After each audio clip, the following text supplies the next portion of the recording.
Alachua County. This is the League's candidate forum, which is co-sponsored by UF's Graham Center. The candidates will answer questions developed by the League. If there is time, we will also use questions written by members of the audience. But there probably won't be a lot of time. You may write your questions on the cards that will be circulated by League members. There are a couple of ladies, and one has a hand. They'll be circulating with pens and 4x6 cards where you can write your question. Please keep your questions legible and short. The cards will be collected and used if there is time. I would like to mention that due to time, we also were not able to have a judge panel. So some of the people running for judge are in the back and around the side, and if you'd like to talk to them later, you're welcome to do so.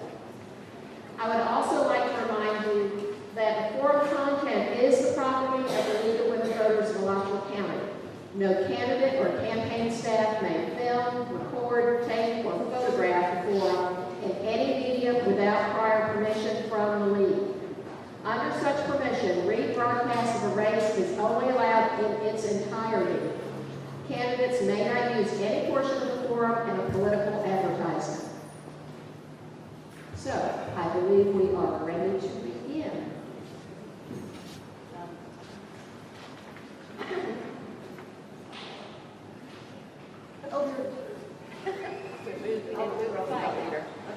We are going to start with the Pledge of Allegiance.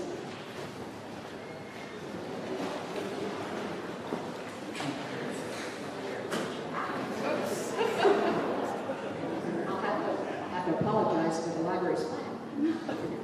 I pledge allegiance to the flag of the United States of America and to the republic for which it stands, one nation under God, indivisible, with liberty and justice for all. Thank you. Now we'll begin with District 2 County Commission candidates.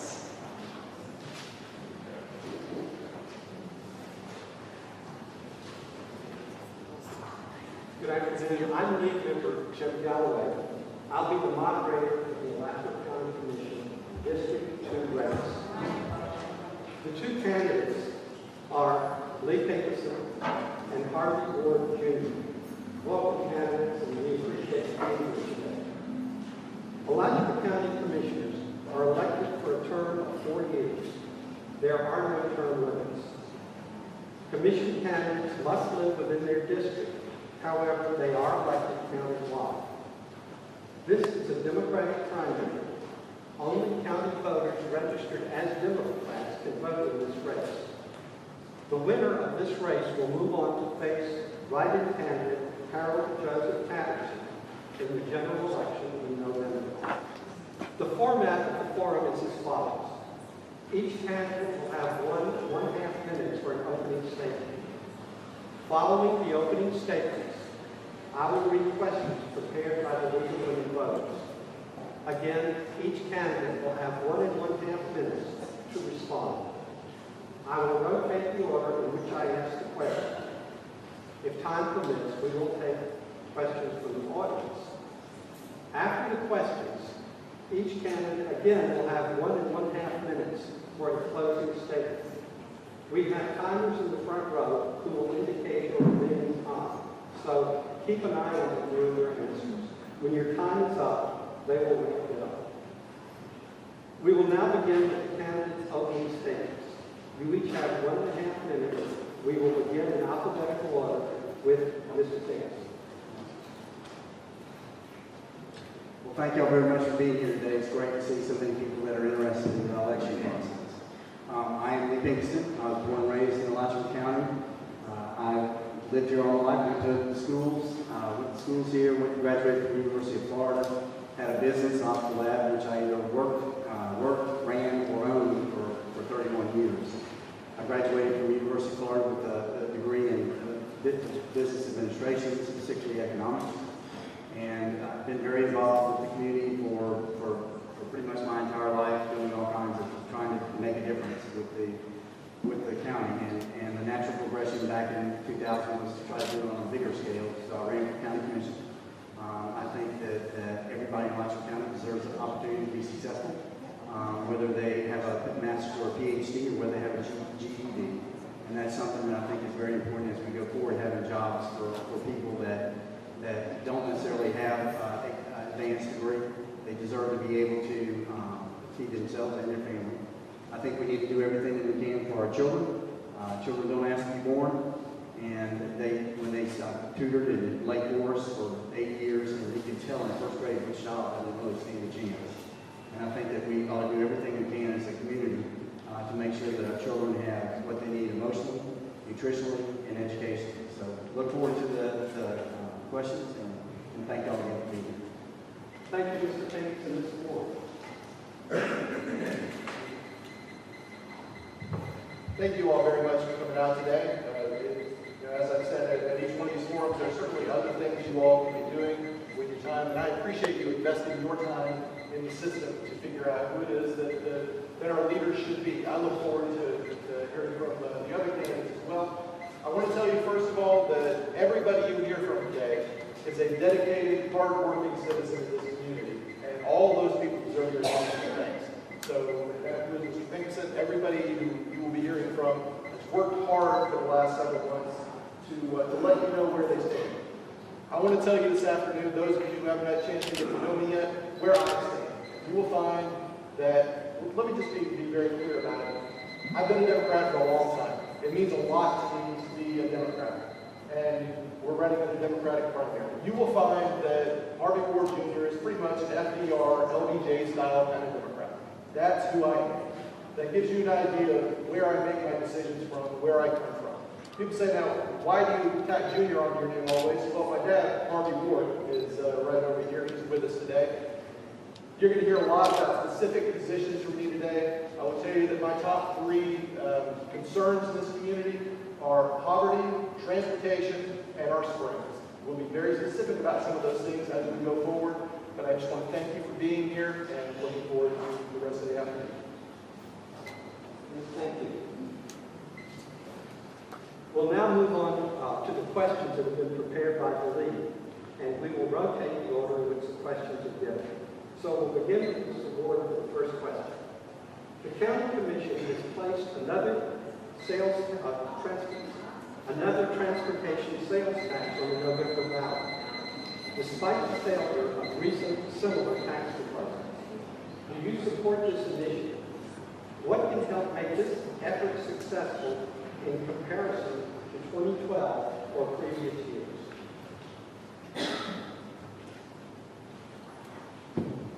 Thank you. First of all, let me answer your question very directly. I do support this measure. I will be voting for the transportation surtax on the ballot in November.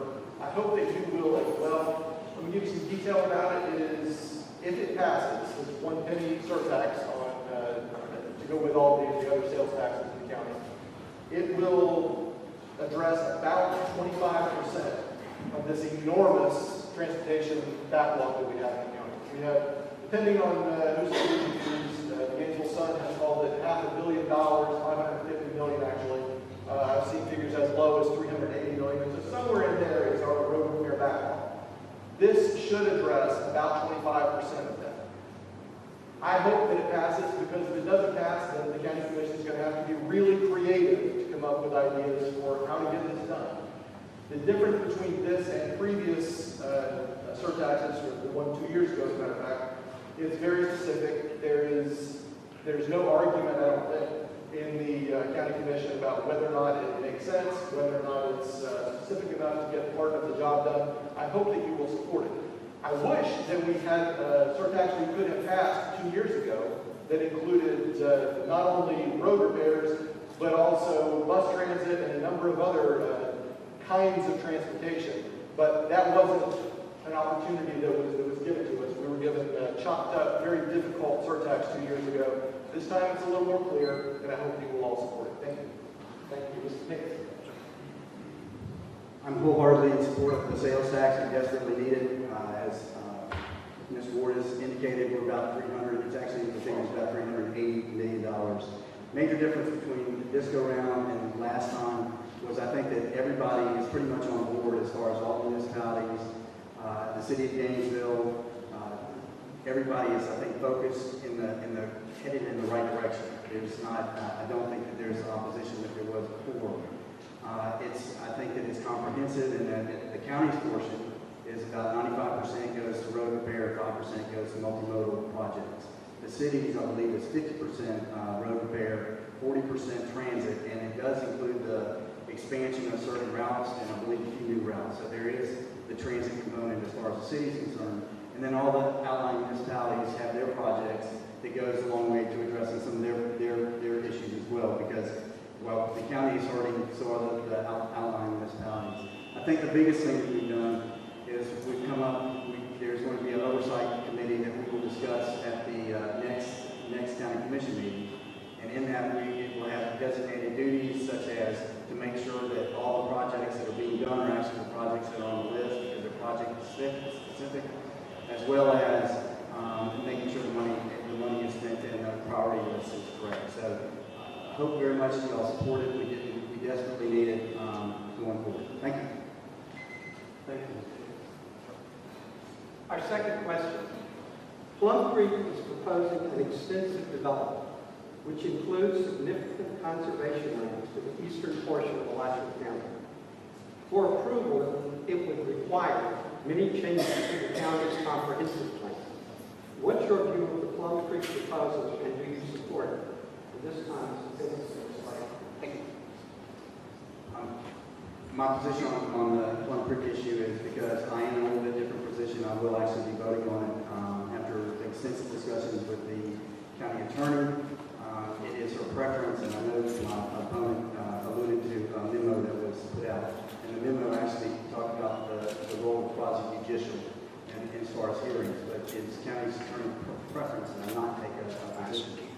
But going forward, it's really early in the phase. There is hearings that will take place as we go forward, and currently where we are in that is the applicant has turned in their proposal. Staff has not reviewed it as of yet. We will have the hearings. First of all, there will be some workshops that will include both the county and the planning commission. I believe there are 3 of those that are scheduled. We'll be getting input at that point. Then the planning commission will hear the item and pass on their recommendation to the county commission, and the county commission will hear it. It's probably a couple months before the county commission starts their course of the hearings. So, having said all that, it is a huge comprehensive plan application. And that going forward, the things that I would be looking at as far as its impact on the county, because they are asking for something, and so they have to show a benefit. So that would be the impact on natural resources, water consumption, infrastructure, and economic development. So as we go forward, they have to demonstrate. Thank you. Thank you, Mr. Ward. I'm happy to talk about Plum Creek. I have a simple answer, and I'll fill in the details in a second. The answer is no, I don't support the Plum Creek proposal. There are a lot of reasons I don't support it. The largest of which is that the whole concept is building a city on a swamp. And I know there are a lot of ways to spin that. But I want you, when you leave here, if you're not familiar with Windsor and Hawthorne, drive out there when you leave here today. Get a good look at it. You will see as you drive down Windsor Road, first of all, you'll see a lot of stand by our plan signs out there because people that live there aren't all that thrilled about it. And then you will see that it's wet. It's not just wetlands, it's wetland. Moving on from that, that's why the biggest reason I don't support it. It just doesn't make sense to build a city on a swamp. South Florida has taught us a lot of lessons about that. We should learn from their experience. My opponent continues to say that he's had some private meetings with the county attorney about this. I don't understand, frankly. We have a new memo from this past week from the county attorney. There are copies of it on my table back here. I urge you to read it. It's pretty specific that it's okay for county commissioners to have an opinion on this prior to the plan being moved forward. At this point, county attorney says it's okay. Don't take my word for it. Get this and read it. It's back there at my table. I think Plum Creek has some really great ideas in the plan. The idea of dense mixed-use development is great. I love that. But this isn't the place to build it, frankly. If they would say yes, you could tell us yes or no on the Hawthorne portion. There's some things in the Hawthorne portion I like, not the whole thing. Thank you. The third question. Some citizens who live near Bar Hamlet's nature trail have come to the county asking for the trail to be closed to visitors. Do you support their request, or do you support keeping the trail open this morning?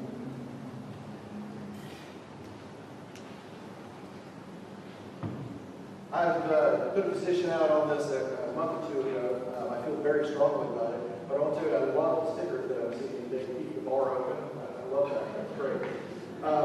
I think we should keep the bar open. Frankly, it's relatively simple. I feel empathy for the 6 property owners, I think it's 6, who would like a portion of this loop closed. But let's be clear that it's a loop. The trail is a 6.5 mile loop. If you close 2/10 of a mile of it, it's no longer what it was intended to be. I've been out to look at it a couple of times since this has become an issue. Took my own pictures. The trail has on either side of it a great big moat, essentially, filled with snakes and alligators. Nobody's going to bother those homeowners. They're not going to. It is public land. I believe that land that we have purchased with our own dollars, our taxpayer dollars, ought to remain available to taxpayers. I think we ought to keep the Levy Loop Trail open and keep the bar open. Thank you. Mr. Pickens? It would be my preference to keep it open. I actually submitted a plan to our Environmental Protection Department about how we can keep it open, and part of it, and I'm definitely not in favor of doing anything until the main, there's actually 2 entrances to Bar Hammock. One is on the south side and one's on the north side. Currently the north side, which is the only exit that's open currently, discharges people right there at the neighborhood. So the key is to get the original primary entrance open. And once we do that, I think most of that, the situation will be taken care of. But at the same time, by having the other entrance, it's 3 miles to where the homeowners are. And quite frankly, I think most people will be able to take care of whatever they want done at that point in time. So I really don't think it's going to be a big issue once we get the primary entrance open. So for the time being, we're keeping those bar ends open. Thanks. Thank you. So next question. Would you support using the county's bed tax to finance a portion of the West 38 Conference Center?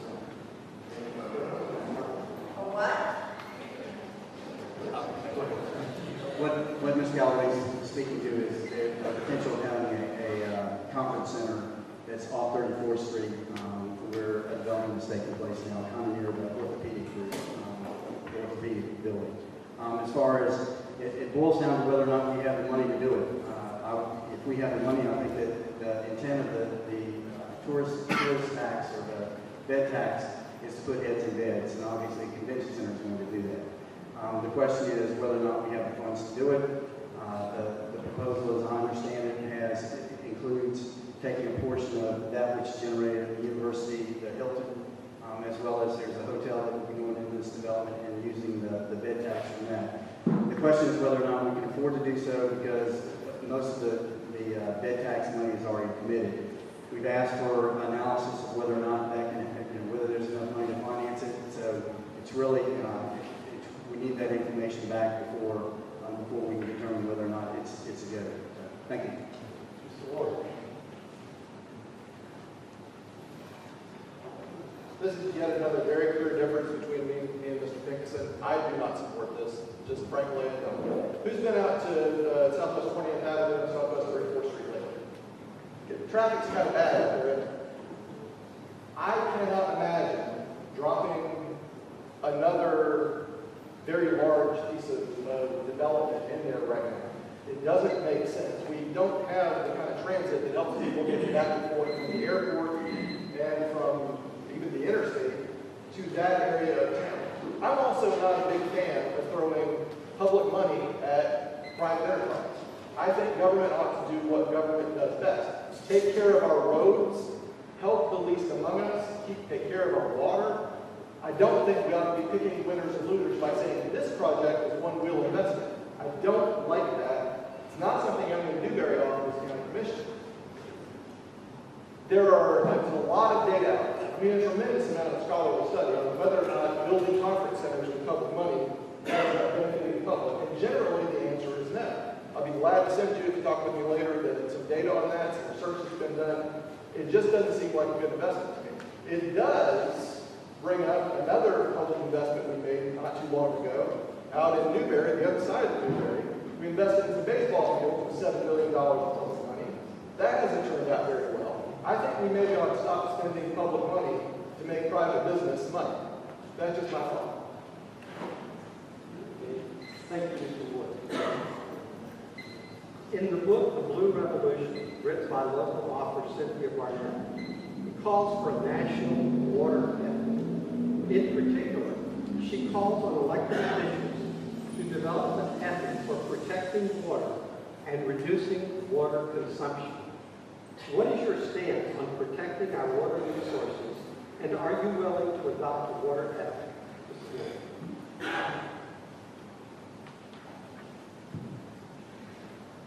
I think I probably am willing to adopt a water ethic. It's one of those things that kind of depends on what the written language of it ends up being before we say yes or no to it.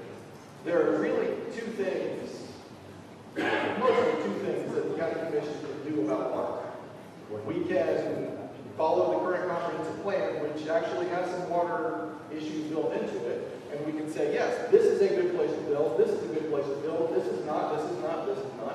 Let's be careful about, exactly how we develop. That's the number one thing the county would do, is whether we permit things to be built or not. That's the most obvious thing the county commission can do. The other thing the county commission can do, which just came up back in April, is we can get really aggressive about how we protect ourselves and our water. We can say we're going to take legal action against state agencies who maybe aren't doing as much as they could to take care of us and our water. The county commission in April voted to take legal action, and all it took was the threat of legal action to bring the water management districts and the DEP back to the table to talk about minimum flows and levels again. Sometimes you have to be aggressive about it, and I think that's where we are now. The days when water was going to become a problem are past us. Water is a problem right now. Our springs are turning green. We may have to take aggressive legal action again, but we're certainly going to have to be very careful about what we permit to be built. The county commission, through its land development regulations, currently has water restrictions as far as how we handle the water from runoff water, sprinkling, as far as development is concerned, for irrigation, and we allow irrigation initially, but not so much after that, that they can't utilize just to get the landscape material started. We encouraged xeriscape. The county commission has implemented policies, and I believe that our water consumption in Alachua County is about half what the state average is. So we are taking steps in the correct direction. I serve on a number of boards where we're discussing the issue between, unfortunately, Alachua County is going to get more people in it. So our struggle and our challenge is going to be the demand that's created through public utilities, through agriculture, because we have wheat, and personal consumption in such a way that not only do we account for the growth that's taking place, but also the fact that our water resources are limited. And the county commission did put $100,000 in the budget this year, or is in the process, and improve the budget to do some things, take action specifically on water-related projects. Thank you.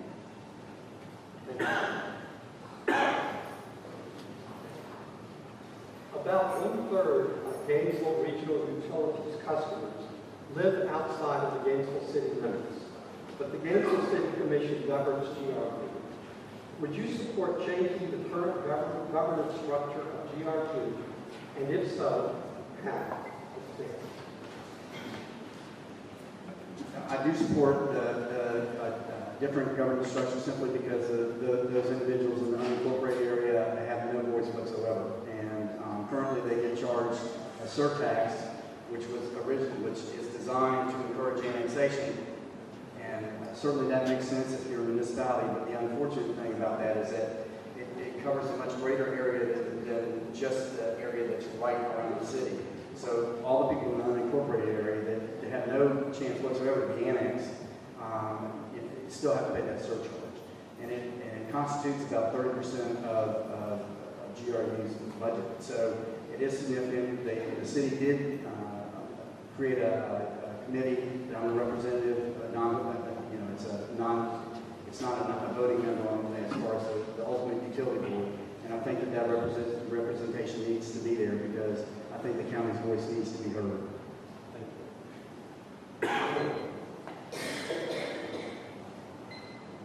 I do not support changing the governance structure, and I'll tell you why. Right now, the governance structure of GRU is an elected board, the City Commission of the City of Gainesville, that, if you'll notice, has changed in part over the last couple of years, specifically because of this issue. Now, if you live inside the City of Gainesville, certainly you cast a vote on who gets elected to that commission. If you live outside the City of Gainesville, you can work on those campaigns, you can donate money to those campaigns, you can be very involved in a way that you can't really be involved in just about any other utility that is, certainly in our general area. Yes, it's expensive. One of the reasons it's expensive is it helps pay for nice things in the City of Gainesville that most of us who live in the county use. There are parks in the City of Gainesville that we help pay for with some of that money. I do think that it makes sense to have the county commission have some input, absolutely. But as far as changing the governance structure, what that says to me is we're going to have an appointed board over here, and that takes things farther away from me and you. I like as much direct control by the people as possible. We get that direct control at the ballot box. Tell them the place we get it. If the City Commission and the County Commission are appointing people to a board several levels away, we lose control. I think you and I ought to have as much control over that governance as possible.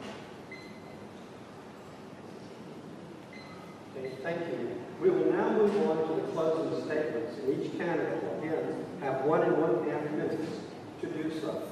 We will hear the candidates' closing statements in the reverse order from the opening statements. So we will begin with Mr. Moore.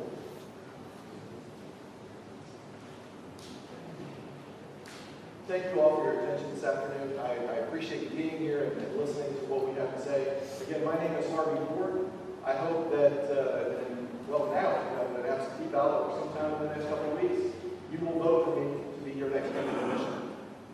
I want you to understand that, I grew up here in this county. I grew up in East Gainesville. I'm disappointed at the way that we have allowed East Gainesville to not be represented in the economic community here. The eastern part of the county has been left behind my entire 46 years. I think that's wrong. There are things we can do about that. There are things we will do about that when I'm your county commissioner. I can't flip a switch and make everything better. I can't turn the springs back from green to blue again by flipping a switch. I can't fix all our transportation problems immediately, and I can't fix poverty immediately. But there are things we can do to make progress, and we can do them quickly. There are things we can do in the first year, the first budget that I'll vote on next year. Certainly in the length of 4 years, there are things that I can make happen and make progress on that will make this a better community for my children. My wife and I are raising 3 little girls, 9, 6, and 3 in this community. I want them to have a better community than the one I inherited. Join me in that effort. Help me fix poverty. Help me fix our roads. Help me fix our springs. Please give me your vote on August 26th. Thank you. Well, thank everybody for being here. Again, it's great to see so many people out here listening to what we have to say. The unfortunate thing about the forums is they tend to focus on everything that's the issue, the problems that we have.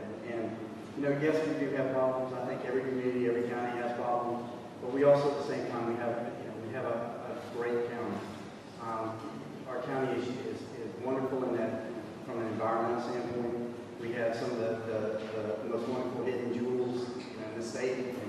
And Payne's Prairie is one of a kind. So we do have problems. Obviously, we do need to make sure that going forward that we do what we can to make sure that we don't mess things up anymore. Because I've been on the commission for 12 years, and during that time, I've tried very hard to make people's lives better, because I think that's probably the most important thing that as a county commissioner you can do. I think we're making some headroads as far as economic development, trying to find that spectrum. Unfortunately, there was a little thing called a recession that hit. Things are looking better, and I think as we go forward, that hopefully there will be opportunities. the county commission can do some things and through the CAP program.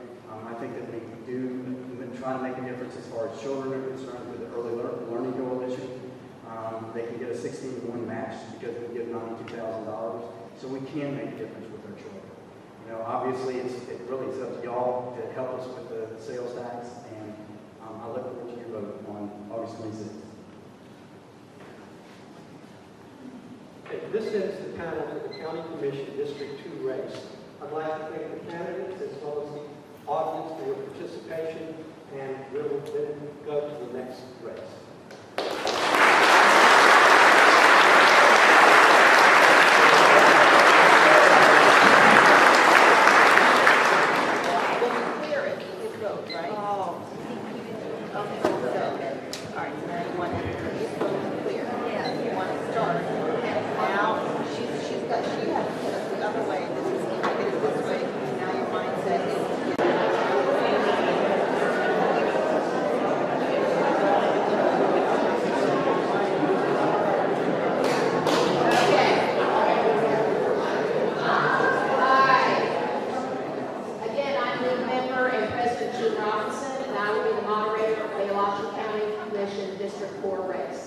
There are two candidates for County Commission District 4, Ken Cornell and Kevin Thorpe.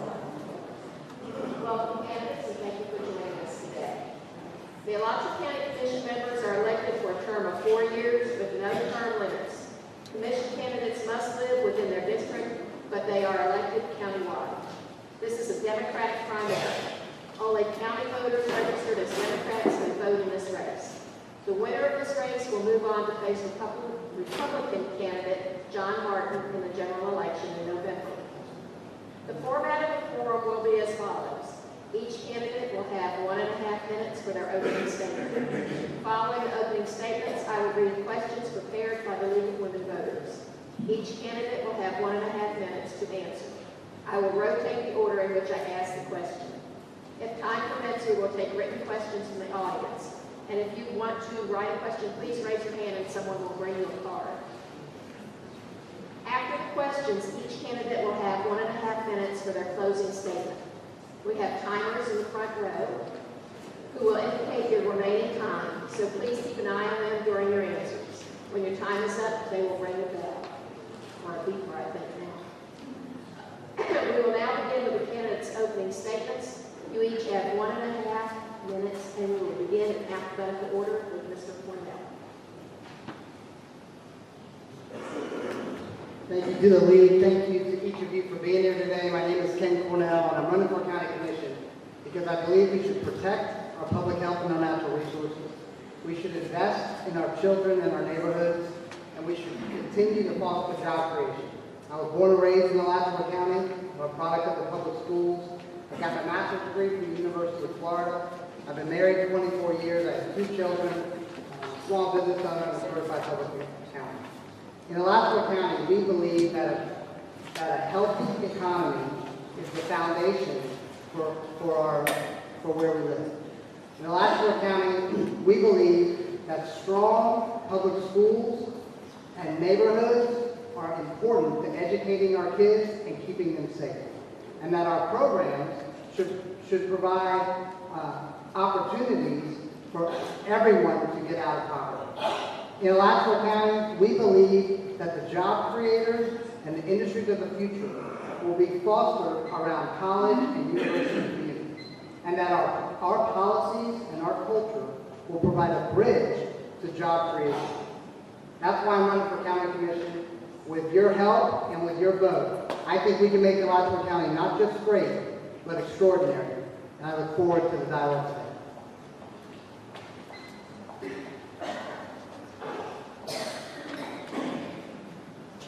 Thank you all so much for having us. I'm Kevin Thorpe. I've had the wonderful opportunity to serve this community for the last 16 years in a number of different capacities. I'm the senior pastor of a church located in the eastern portion of the county. I'm a business owner, but I've also had the great privilege of serving a number of nonprofits here locally. I led the organization that was responsible for constructing 35th Street, Cynthia Moore Chestnut Park, and Clark Butler Nature Preserve. We were also responsible for building the first skateboard park in West Side Park. We were responsible for the Teen Zone after-school program for middle school students and for infusing more than $3 million into the Duval neighborhood for roads and infrastructure improvements. What I want to be able to do is to continue the work that I have done on the local level of influencing policy and policy making from the inside rather than the outside. We have been very successful in assisting our citizens who are doing well at upper levels. We're at the time where it has become critical to lift all of our citizens to a level that they're able to provide successfully for their families. Again, thank you so much for having me, and I look forward to our dialogue.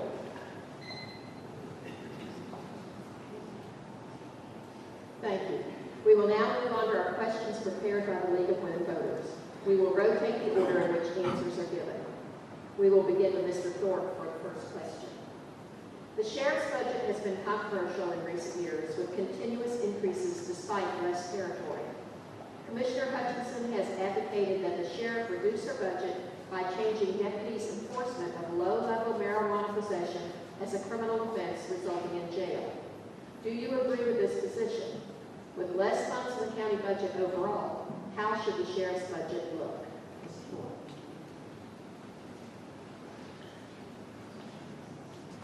Thank you. Very early on in this process, Commissioner Hutchinson and I sat down for about 2 hours to discuss a number of issues, and this happened to be one of them. A part of the concern with the arrest, which has a disproportionate effect on minority citizens, the disproportionate amount of arrests and police contact concerning small amounts of marijuana, is that the officer on the scene is allowed to make the decision as to whether or not that person is arrested or they receive a notice to appear. Unfortunately, when those persons are arrested, they'll spend on average of 20 to 25 days incarcerated. Almost 100% of the time, when that case reaches the court level, the case is set outside of court and recognizes time being served. The problem that that creates is that person would have been out of circulation for 20 to 25 days. They may have lost their job. They may have lost their automobile or place of residence. And we are footing the bill as a result. I think that because the decision is left to the officer, that there should be some level of discretion as to whether or not we continue to fund those arrests, rather than seeing to it that they're given a notice to appear. I think we really have to look at demilitarizing our sheriff's department. I think that we've got to make sure that, can you hear me?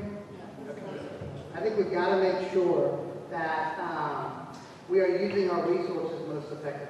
When we arrest folks for victimless crimes and then they don't even get a hearing for 25 to 30 days, there's an extreme cost, not just to that individual, but also to us as a society. We don't get to tell the sheriff how to do her job, but certainly we need to have an open, an honest, and a continual dialogue on the best use of our resources to keep our citizens safe and to make sure that we're not putting folks away for victimless crimes.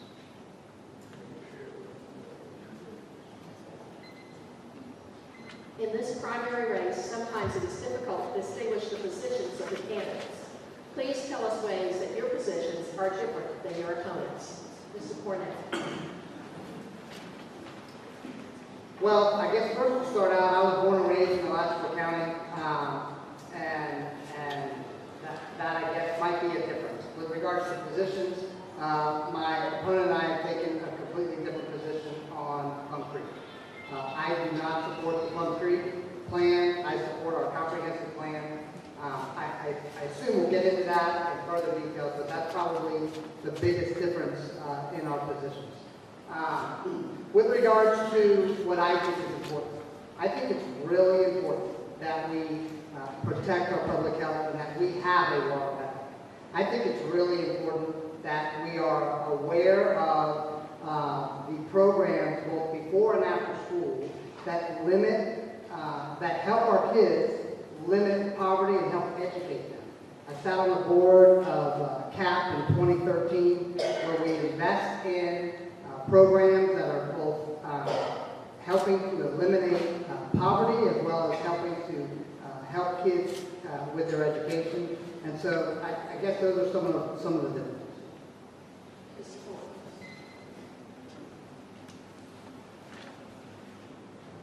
Thank you, and I consider that to be a great question. Perhaps one of the largest distinguishing characteristics between my opponent and I, as it relates to how we change the landscape of poverty. I think we have done very well as a community in assisting our citizens who are already operating at upper levels. Where we have struggled is in being able to provide opportunities for our citizens who may not have upper level degrees. The Alachua County school system currently has 24,000 students. More than half of those students are currently on free or reduced lunch.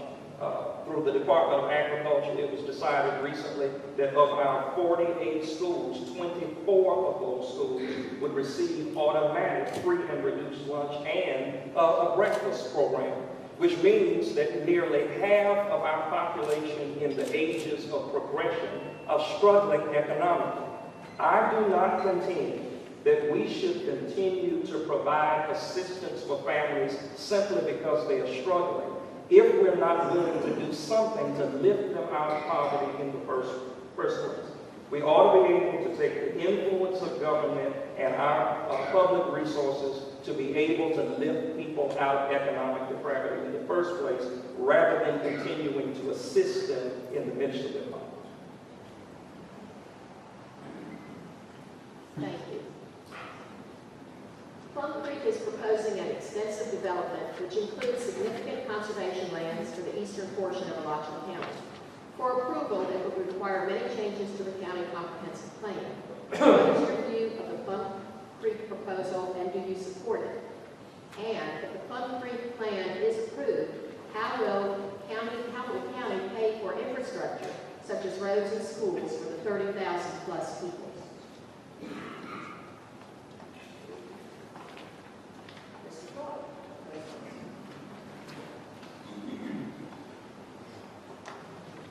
I think one of the things to remember about the Plum Creek plan or the Envision Alachua project, I'm a proud member of the Envision Alachua Task Force.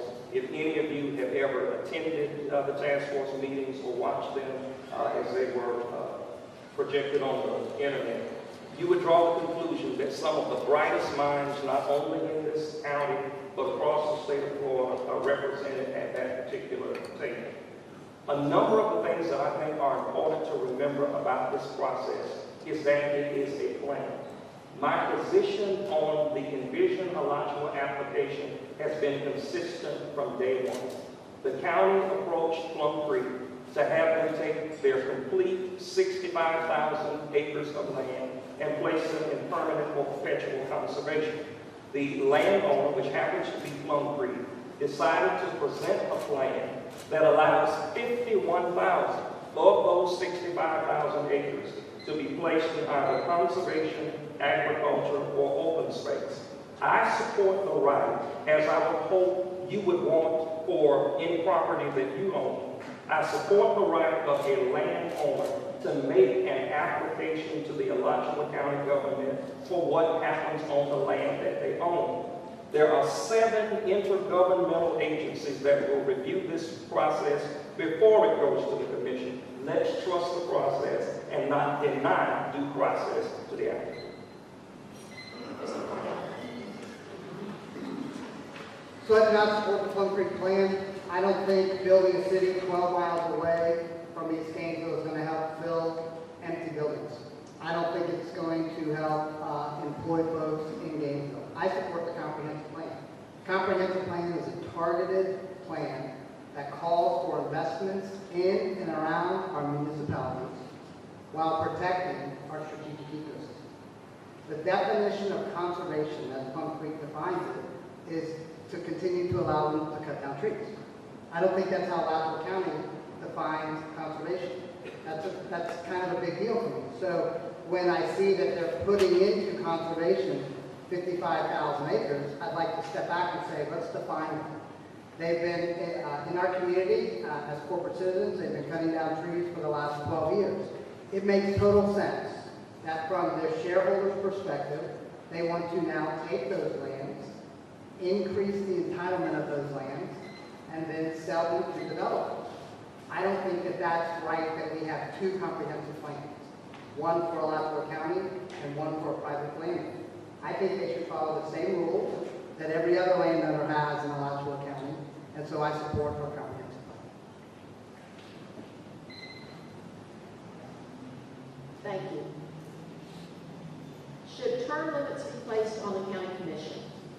If so, what should be the process to add term limits? Mr. Cornell.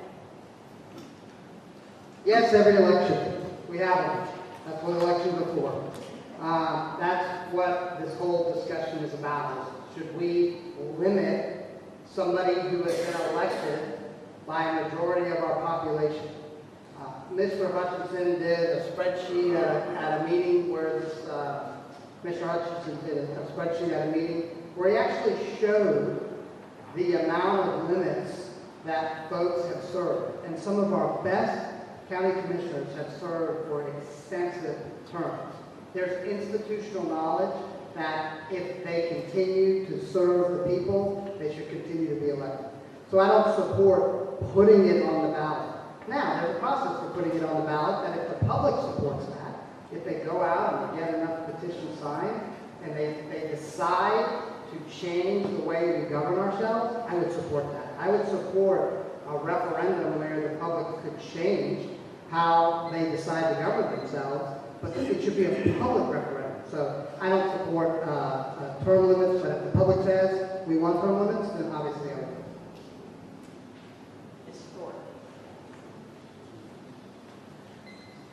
I think this is one of the most democratic questions that we can ask and one of the most democratic discussions that we could be having.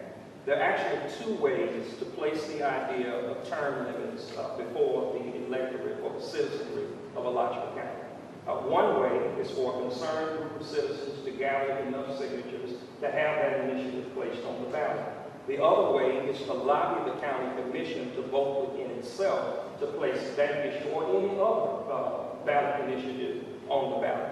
A group made that approach recently. It happened to be voted down by the commission, but it does not take away the ability for the citizenry to come back and offer that again, either to gather the signatures to have it placed on the ballot or to lobby an existing commission in order to have them place it on the ballot. From my heart, I would have to admit that it is incredibly grueling and taxing to run for office. And for the Alachua County Commission, and those seats are up every 4 years for individual commissioners. Trust me, you do not get elected automatically or by osmosis. The electorate plays a very deliberate role in who they elect to serve in county government.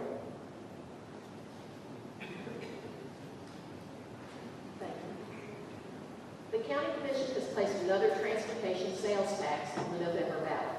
Despite the failure of recent similar tax proposals, do you support this initiative? What can help make this effort successful in comparison to 2012 or previous years? Mr. Ford.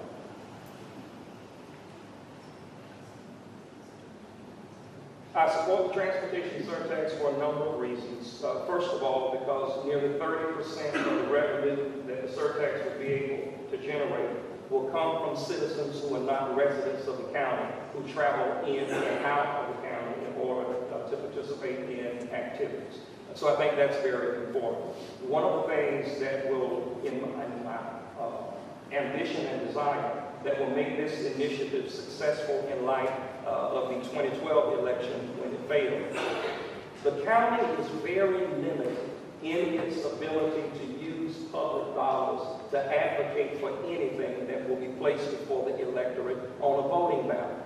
If we're able to generate enough private sector buy-in, not only with the local citizenry, but with organizations like the Chamber of Commerce, those organizations would be able to carry the torch to more effectively get this message out to the voters.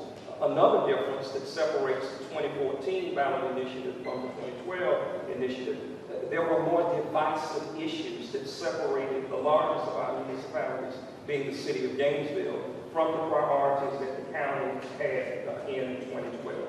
So my hope now is that there is more consensus as it relates to supporting issues of roads and infrastructure improvement, improving our bicycle and pedestrian mobility, and the specific emphasis of providing better transportation for our senior citizens.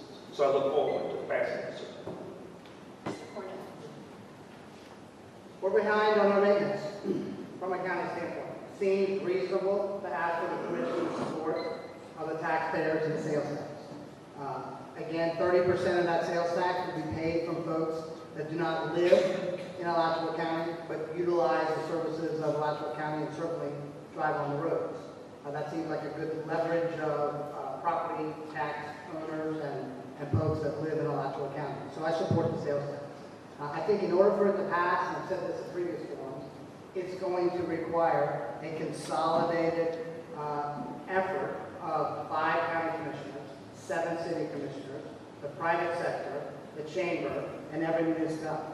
We as a community have taxed ourselves before. 2 years ago, we taxed ourselves. It passed 68% for 1 mil for education for our kids.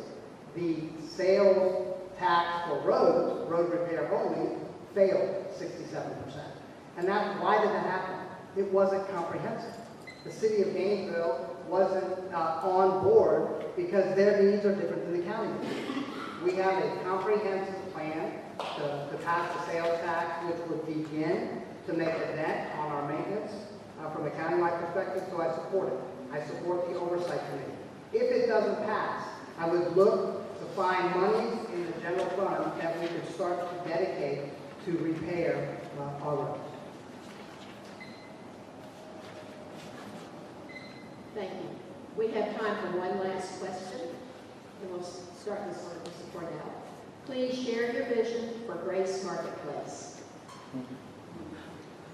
That's a great question. Grace Marketplace is a community-wide effort joint with the county and the city to begin to end poverty. There are folks in this room that are playing an impactful role in that, and we need to give it time, investment, and effort. And when I think about Grace Marketplace, I think of it as a place where we as a community can all come together, from mental health services to transportation services to feeding folks, and it is a way where we as a community can invest in helping folks turn their lives around. So I support Grace Marketplace. It is significantly underfunded at both the county and the city level, but we have to give this time, and we as a community need to come together to figure out how can we make this the place that is the shining example in Florida of how we take care of our own.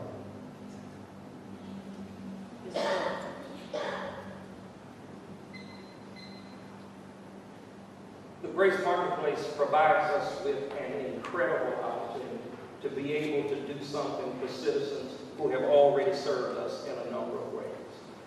Unfortunately, a disproportionate number of our homeless citizens have been those who have served our country in our armed services. They deserve the right to be protected and looked out for after they have placed themselves in harm's way by offering the ultimate sacrifice.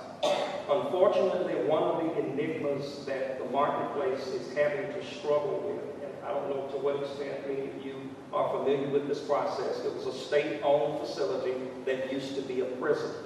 When the state released that property to the city of Gainesville in a partnership with the county, in many aspects, they gutted the building. There were tens of thousands of dollars that had to be expended that would not have had to be expended were it not for the fact that the facility was left in such a level of disrepair by the time that it was turned over. I look forward to our patience as we continue to invest in this project and seeing to it that all of our citizens become served in that particular area.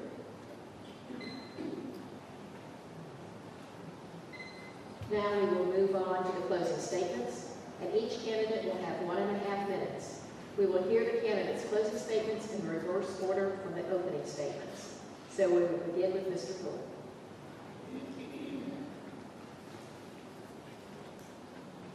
We have inherited an invaluable resource in the form of Alachua County.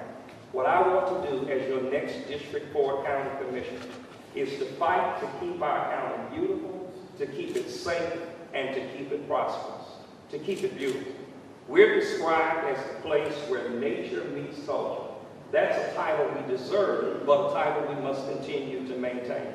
We should be very careful that projects that we allow to exist in this county should be those that are sensitive to conservation when it comes to air quality, the amount of land that we consume, and the amount of water that we consume. By the same token, whenever development is smart, wise, and deemed to be in the best interest of the county, government should not be seen as an adversary, but as a partner with those who are willing to do business within our borders and within the confines of this county. But we also need to fight to keep our community safe and to keep it prosperous. Unfortunately, we are facing significant rises in juvenile crime that traditionally occur during the hours when parents are coming home from work and the time that children have gotten out of school. We've done a great job in elevating those who are already doing well, but we must do better for our citizens who do not have upper-level degrees. On August 26th, I covet your support for my bid for the Alachua County Commission, District 4. Mr. Cornell. Thank you all for being here and for spending the Sunday afternoon with us. Kevin, thank you for running this wonderful campaign and for standing the scrutiny of the public. I think it's a great process. My name is Ken Cornell. I'm running for County Commission, and I'm running to protect our public health and our natural resources, to invest in our kids and our neighborhoods, and to continue to foster job creation in our community. I believe that financial interests and corporations are taking too big of a stake in local elections. And I made a pledge when I filed to run for office that I would not accept any corporate contributions or any contributions from any political action committees, and that this campaign would be run by the people, for the people. I am running this campaign by only taking contributions from individuals. I think it's time that we put the power of the vote, the power of the election, back in the hands of the individuals, each of you. I want to thank you again for a great night, a great afternoon. Maybe it'll be a great night. I guess it depends on where we all go. I want to ask you for your vote, and I want to tell you that it would be an honor to be your next county commissioner.